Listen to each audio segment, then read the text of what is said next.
दिग्विजय सिंह ने अपने ही भतीजे को कहा गद्दार। सिंधिया को लेकर भी किया बड़ा खुलासा। गद्दारों के साथ मिलकर कांग्रेस से गद्दारी कर रहा है भतीजा, दिग्विजय का खुले मन से ऐलान। दिग्विजय सिंह ने एक बार फिर ज्योतिरादित्य सिंधिया को कहा गद्दार। मध्य प्रदेश में विधानसभा चुनाव के लिए प्रचार समाप्त हो गया है, लेकिन चुनाव प्रचार में इस बार जिस तरह कटुता दिखाई दी वैसे पहले कभी नहीं दिखी थी। कांग्रेस अध्यक्ष मल्लिकार्जुन खड़गे ने पीएम मोदी को झूठों का सरदार कहा, तो प्रधानमंत्री मोदी ने बिना नाम लिए राहुल गांधी को मूर्खों का सरदार कहा।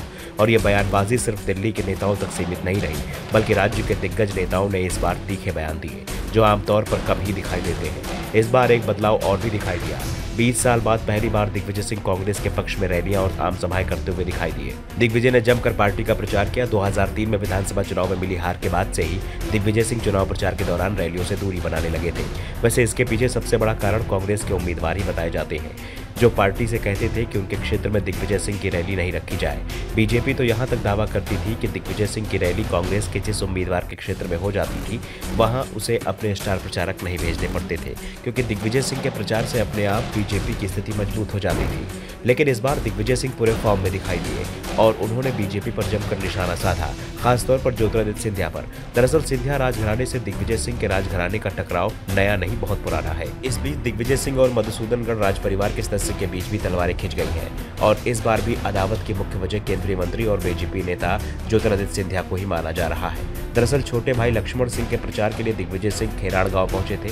चुनावी सभा में दिग्विजय सिंह ने ज्योतिरादित्य सिंधिया को एक बार फिर गद्दार करार दिया। दिग्विजय सिंह ने ज्योतिरादित्य सिंधिया को कायर बताते हुए विचारधारा समझौता करने वाला बताया। दावा किया कि कांग्रेस ने उन्हें 2 बार केंद्रीय मंत्री बनाया था, उन्हें सब कुछ दिया था जिसके वो काबिल नहीं थे, लेकिन फिर भी वो कांग्रेस से गद्दारी कर बीजेपी के साथ चले गए।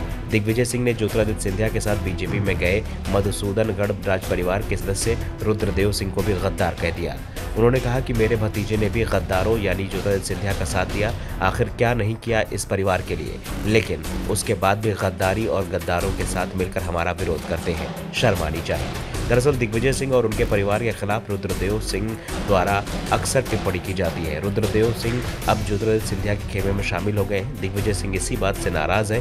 दिग्विजय सिंह के बयान पर मधुसूदनगढ़ राज परिवार के सदस्य व दिग्विजय सिंह के भतीजे रुद्रदेव सिंह ने भी पलटवार किया है। उन्होंने कहा कि गद्दारी तो 2004 में लक्ष्मण सिंह ने की थी, जब वे कांग्रेस छोड़ बीजेपी में शामिल हुए थे। उन्होंने कहा वे केवल सम्मान चाहते हैं जो उन्हें ज्योतिरादित्य सिंधिया ने दिया है। दरअसल रुद्रदेव सिंह ने ज्योतिरादित्य सिंधिया के साथ कांग्रेस को अलविदा कह दिया था और बीजेपी का दामन थाम लिया था। ज्योतिरादित्य सिंधिया ने दिग्विजय सिंह के परिवार में सेंध लगाकर रुद्रदेव को बीजेपी में शामिल कराया था। तभी से रुद्रदेव सिंह लक्ष्मण सिंह के खिलाफ बयानबाजी करते रहते हैं। मधुसूदनगढ़ राज परिवार दिग्विजय सिंह की नजदीकी रिश्तेदारी से जुड़ा हुआ है, लेकिन राजनीतिक महत्वाकांक्षाओं ने परिवार के बीच दरार पैदा कर दी है।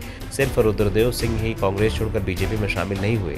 राघोगढ़ में भी दिग्विजय सिंह के नजदीकी हीरेंद्र सिंह ने कांग्रेस छोड़कर सिंधिया के साथ बीजेपी ज्वाइन कर ली थी। हीरेंद्र सिंह अब बीजेपी से प्रत्याशी और उन्हें भी बीजेपी में शामिल कराने का श्रेय ज्योतिरादित्य सिंधिया को ही जाता है। ऐसे में दिग्विजय सिंह का गुस्सा ज्योतिरादित्य सिंधिया पर भी जमकर निकल रहा है और अब बारी मतदाताओं की देखना है वो क्या फैसला सुनाते हैं। Bureau report, the Navdarpan news.